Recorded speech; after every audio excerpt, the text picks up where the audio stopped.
Gue bukan motivator, gue bukan pekerja kantor, tapi gue berpengalaman. Maka dari itu, mari kita sharing.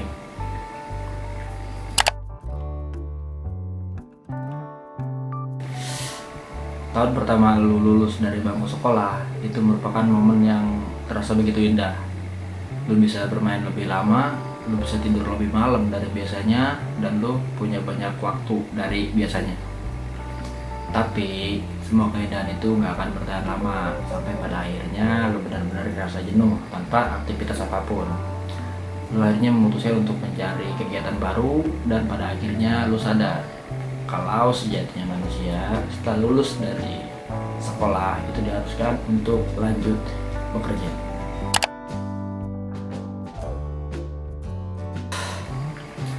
Maka di sini awal perjalanan akan dimulai, dan lu bisa dikatakan sebagai fresh grade.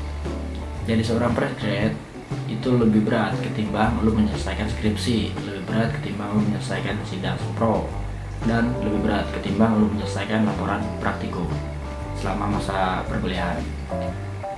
Saat lu terbangun di pagi hari dan lu bingung mau ngapain, buka-buka job portal, isinya yang dicari pengalaman minimal 2 tahun lah, bisa berbahasa Mandarin lah, mampu mengoperasikan ini, itu, dan sebagainya. Terus, apalah daya bagi seorang fresh grade yang belum mempunyai kualifikasi seperti itu. Tenang, di sini lu nggak sendirian, bahkan ada ribuan atau bahkan ada ratusan ribu orang yang seperti itu.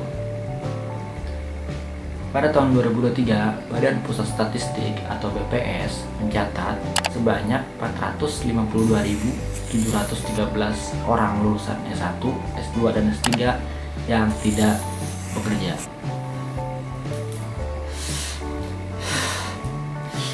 Masuk dunia kerja adalah tantangan bagi seorang fresh grade yang diharapkan dapat memperoleh pekerjaan sesuai keahlian setelah lulus, namun persaingan semakin ketat dan sulit akibat ketidakseimbangan antara jumlah pencari kerja dan lapangan pekerjaan. Apalagi di kondisi sekarang, fresh grade harus bersaing ketat untuk mendapatkan pekerjaan yang layak. Tapi tenang, semua itu ada jalan keluarnya. Pekerjaan itu nggak harus tetap. Lo bisa cari pekerjaan sementara yang mungkin di luar dari ekspektasi lo, entah itu bisnis online, jualan keliling kompleks, kerja harian, ataupun borongan, ataupun bahkan lo bisa mendaftar ojek online. Pokoknya banyaklah kerjaan yang bersifat non tetap. Ya seenggaknya lo nggak bingung lah bangun pagi mau ngapain, itu kan ada aktivitas yang bisa lo kerjakan. Tapi bagaimana bang dengan gelar yang telah gue dapetin? Udah gue dapetinnya susah payah, masa gue kerja kasar, udah kuliah capek, mahal, lama, sampai 10 semester misalkan. Memikul gelar sarjana dengan posisi yang belum mendapatkan pekerjaan tetap memang menjadi polemik di masyarakat. Persepsi masyarakat yang sangat beragam, di mana para sarjana masih dianggap sebagai formalitas semata. Ada pula yang menilainya sebagai sebuah identitas hanya untuk meningkatkan status sosial, dan ada juga yang berpendapat sebagai dilihat sebuah kesuksesan atau individu yang berilmu tinggi. Tapi tanda kutip, nggak semua persepsi seperti itu. Kalau gue sih jujur, gak peduli gue sama omongan orang atau persepsi seperti itu. Karena apa? Karena biasanya mereka yang berpendapat negatif, mereka belum memahami sepenuhnya arti dari pendidikan itu apa. Apa pendidikan itu kerja kantoran? Kan bukan. Apa pendidikan itu artinya kerja berdasi? Kan bukan juga. Apa pendidikan itu artinya bekerja tetap? Kan bukan juga.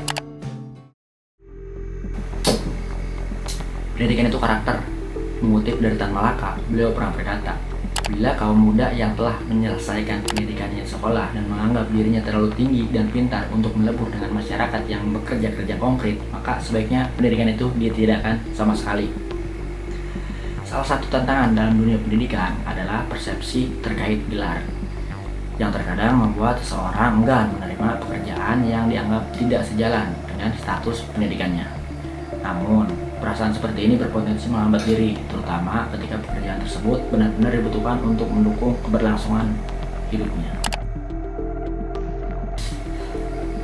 Jadi kesimpulannya teman-teman, sulitnya mencari pekerjaan di Indonesia disebabkan oleh banyaknya jumlah pencari kerja dan terbatasnya jumlah lapangan pekerjaan, sehingga menyebabkan ketimpangan.